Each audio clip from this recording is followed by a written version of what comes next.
I had an interesting conversation with a person on Reddit. And so there was a woman that left this thing here. She asked about how often should you text after a first date? She said, I went on a first date with this guy, and it's the first time I've ever felt such a natural chemistry on a date. We talked about going out again while we were still there, and I messaged him when I got home saying I had a good time. He responded saying he also had a good time and that we would plan the second date. But it's been 2 days and no text from him. Most guys usually text me consistently after a first date. Is this normal, or is he just not a good texter? Now, pause. What I tell you guys all the time, I tell you guys that more often than not, most women's experience in the dating world is that guys are taking them out, showing them a good time, and then afterwards, they're texting nonstop, right? And at no time does this mean that that woman is building interest as a result of you consistently texting her. So what does she say here? She says, most guys usually text me consistently after a first date. What she's not saying here is, and none of those guys got a second or third date, because texting kills attraction. Meanwhile, she's on Reddit asking about a guy that has not texted her in 2 days after what she considers to be a really great date, which has done what? Kept him on her mind. So what I said, sometimes I'll go on Reddit and I'll see women do this and I'll say, you know what? I'm gonna give this woman a little bit of the game, right?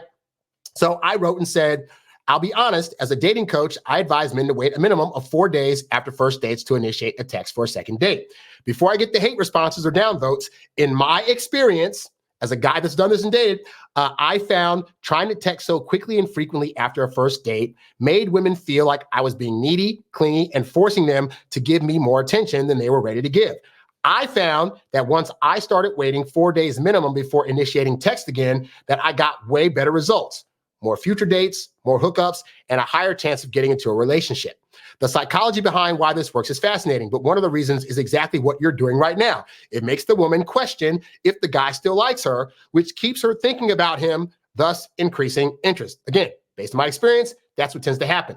So then I say, anyway, notice I only said I tell guys not to initiate. I still advise them to respond back if the woman reaches out before the 4 days. So chances are he'll do so if you randomly hit him up.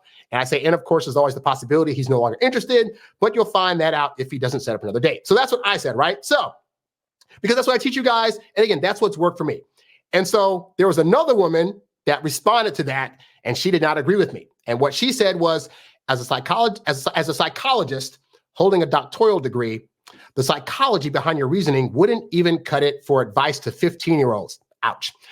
Honestly, if a guy took 4 days, here we go. All women say this. If a guy took 4 days to text me after a good date, for whatever reason, I would move on. Let's unpack that, right? I go on a date with a woman. I have a great time with her. I get home that night and I'm about to text her, and all of a sudden I get news from somebody, from my mom, that my brother was in a horrible accident. Somebody just died. And you know what? So now I spend the next 2 days grieving and crying over whoever my mom called me about, right? And then I'm having to hear about funeral arrangements, and I'm having to plan like a trip to go out back to Virginia to set up things for a funeral, and I got to go console the kids, and I got to do all this stuff, right? So now it's been like 5 or 6 days, and after all that, we have a funeral, this and that. Then I think to myself, crap, it's been like 6 days. I'm going through a lot, but like I forgot to contact that girl that I go on a date with. Crap, I need to hit her up. What's up? So I hit her up and I say, hey, so-and-so, hope you're doing well. What's been going on? Do you think the response I want to hear back is, you didn't text me for 6 days. You must be playing some kind of game, blah, blah, blah, blah. She don't know what the freak's going on in my life, but that's the point. That's part of the reason why I tell you guys to do this kind of thing, because women that have a good head on their shoulders and that are reasonable won't be butthurt if you wait a minimum of 4 days to contact them. But the ones that are insecure and anxious and have a bad attachment style will be very butthurt, and they will show off their trauma to you if you wait a few days. So that's why I say that. But again, I'm basing it on experience. She's basing it on book knowledge. And in the moment, she's basing it on her feelings. Because she's being told directly that somebody says guys should wait 4 days. And she's like, that's playing games. I would never, for any reason. But there are tons of reasons. If a guy that she was highly interested in gave some kind of excuse, I had to go on vacation, I had to go visit family, I had to be on set for a few days, I'm in the NFL and I was at practice for 4 days and couldn't get my phone for whatever reason, like, I got news for you, she would be totally fine with that. But when you tell them that directly, as I've said before, they're basing how they would feel about that on a hypothetical guy that they're not currently connected with that does not currently exist.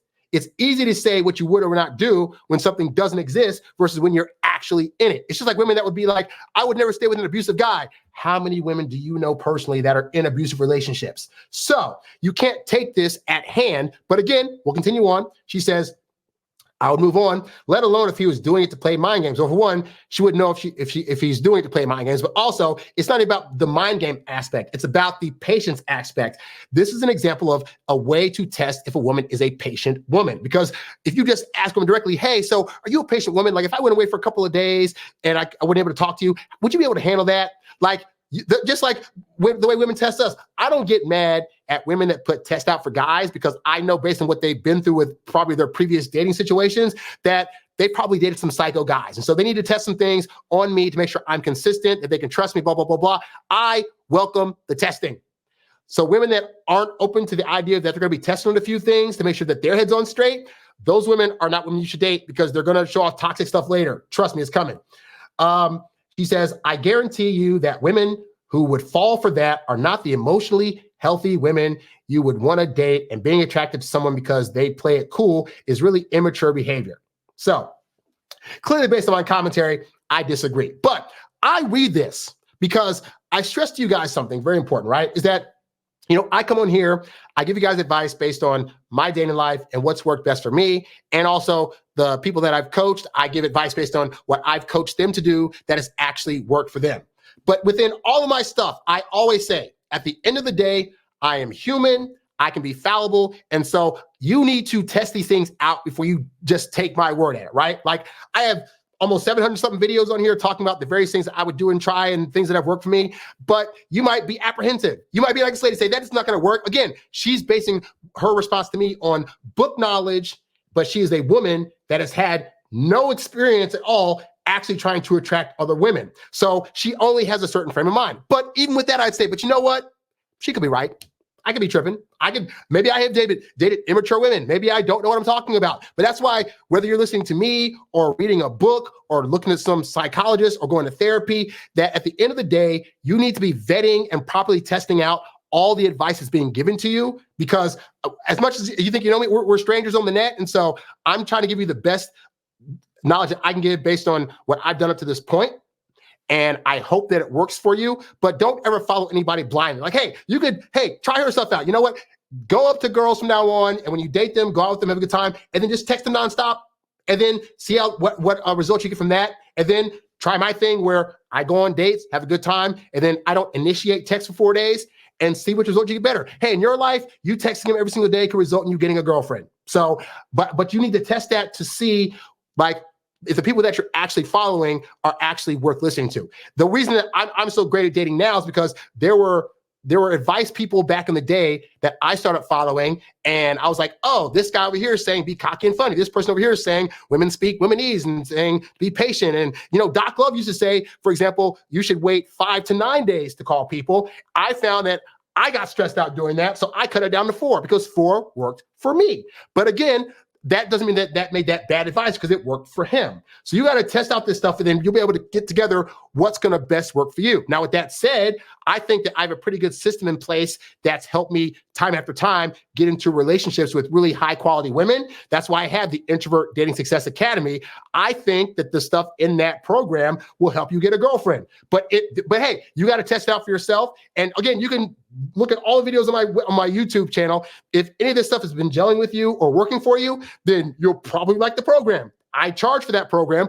My YouTube stuff is free. If you're getting results with the free stuff, you'll definitely get results with the paid stuff. But again, always vet everybody. Vet me, vet her, vet anybody you're watching online, and don't just follow us blindly. Just wanted to put that message out there for you guys, all right? You's a bad boy, but you can't stop, won't stop. You a high-earning, high-value, high-class man. You a high-earning, high-value, high-class man. You a high-earning, high-value, high-class man. You a high-class man. You a high-class man. You a high-earning, high-value, high-class man. You a high